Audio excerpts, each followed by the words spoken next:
नमस्ते। आज म हजुरलाई बुर्दिवाङदेखि पश्चिम रुकुमसम्म गएको यात्रा म हजुरलाई प्रसिद्ध रूपमा मात्र यो 8 मिनेटको भिडियोमा देखाउँदैछु। हजुरहरूले पुरा भिडियो हेरेर सपोर्ट गर्नुहोला, साथ दिनुहोला। राम्रो लाग्यो भने लाइक, कमेन्ट, सेयर पनि गरिदिनुहोला र नयाँ साथीहरूले फलो पनि गरिदिनुहोला। असाध्यै नै राम्रो छ है, बाटो चाहिँ पुरै रुकुमसम्म नै ब्रिज छ, पुरै डबल ब्रिज रोडको ब्रिज छ होइन। हजुरहरू पनि एकचोटि जानुहोला, असाध्यै नै राम्रो ठाउँ छ यो घुम्नको लागि।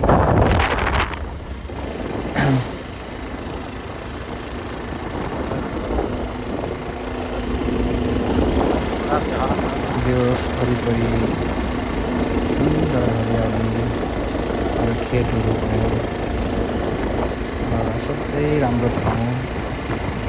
अहिले चाहिँ लगभग अब थोरै समयको बाद हामी बागलुङ र रुकुमको सिमानामा पुग्ने हुँदैछौँ। हजुरहरूले पुरा भिडियो हेरिदिनुहोस्।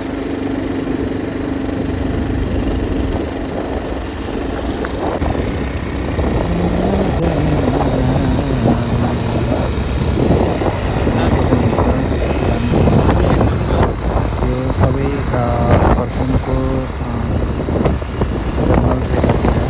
यो रुकुम र बागलुङको सिमानादेखि बाटो हाम्रा खरसाङको ढुङ्गाहरू छ।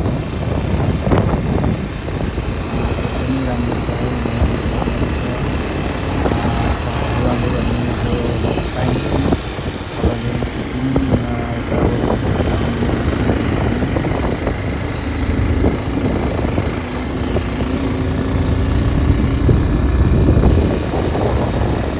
राम्रो ठाउँ छ है साथीहरू। एकचोटि हजुरहरू आउनलाई त्यहाँतिर घुम्नलाई साथै आउनलाई चिसो उति नै चिसो छ, असाध्यै नै चिसो छ यतातिर। हेर्नुहोस् पारि हाम्रो सबै बागलुङको यता बागलुङै पर्छ, खरसाङको जङ्गलहरू पऱ्यो नि। अब आइसक्यो हामी रुकुम बागलुङको सिमाना। यो चाहिँ अब खाजा खाने ठाउँ। यहाँ असाध्यै नै चिसो छ। यहाँ लोकल दामी लोकल मिल्छ। हाम्रो ग्रुप चाहिँ यहीँ हो हामी। अब म चाहिँ अहिले फिलहाल अब रुकुमको सेम्पुटाल भन्नेमा अब भिडियो पुगिसकेको छ, हजुरलाई देखाउँदैछु, हेर्न सक्नुहुन्छ।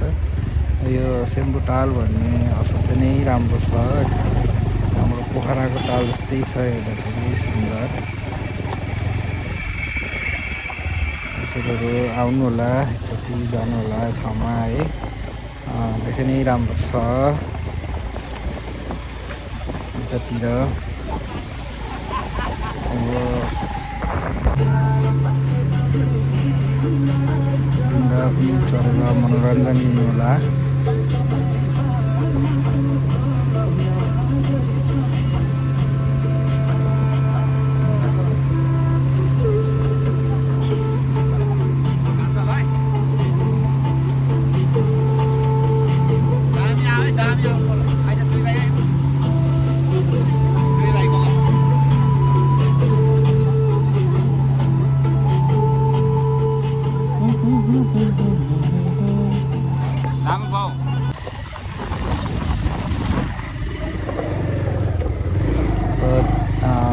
हामी सेम्पुटाल हिँडिसकेपछि अब फर्किने क्रममा हेर्न सक्नुहुन्छ, यो ताल वरिपरि बाइकमै कमसेकम आधा घन्टा जति लाग्छ जस्तो लागेको छ मलाई, आधा घन्टा त लाग्छ। यो तालको वरिपरि घुम्नको लागि आधा घन्टा लाग्छ।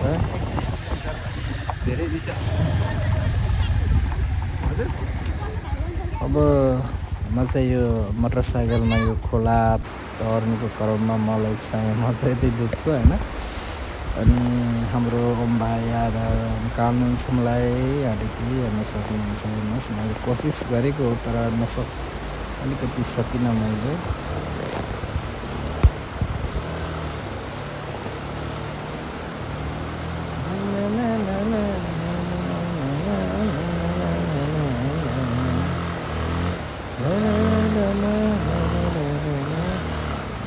कोसिस जारी नै छ, तर त्यही पनि सकिनँ है मैले सक्नु चाहिँ। अब धेरै समय लगाएको भए बाइकको क्लच फुट्न जान्थ्यो होला होइन, त्यही भएर ओमे भाइ तत्काल इमर्जेन्सी गएर त्यसलाई निकाल्दैछ है। हेर्नु छोरा बुढा छोरा भनिरहेको छ, छोरा बुढा स्वाटै ल्याउनुपर्छ नि भनिहाल्छ।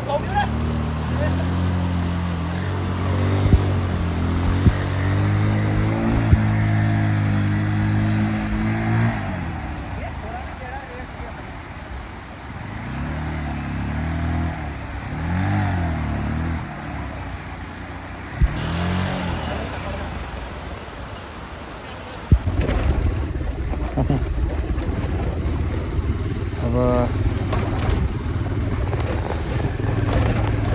यति खतरा बाटो छ क्या है, यस्तै कठिन छ बाटो चाहिँ। हेर्न सक्नुहुन्छ हजुरले, बाटो अति नै डेन्जर छ है।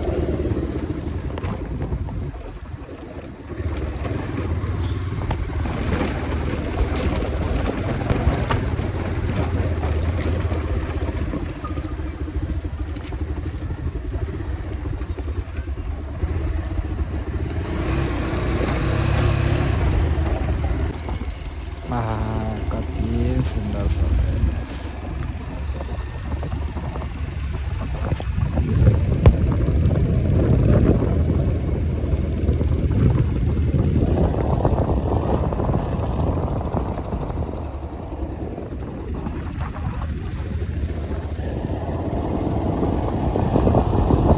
बाटो धेरै भयो अघि यस्तो बाटो आउँछ चाहिँ यार।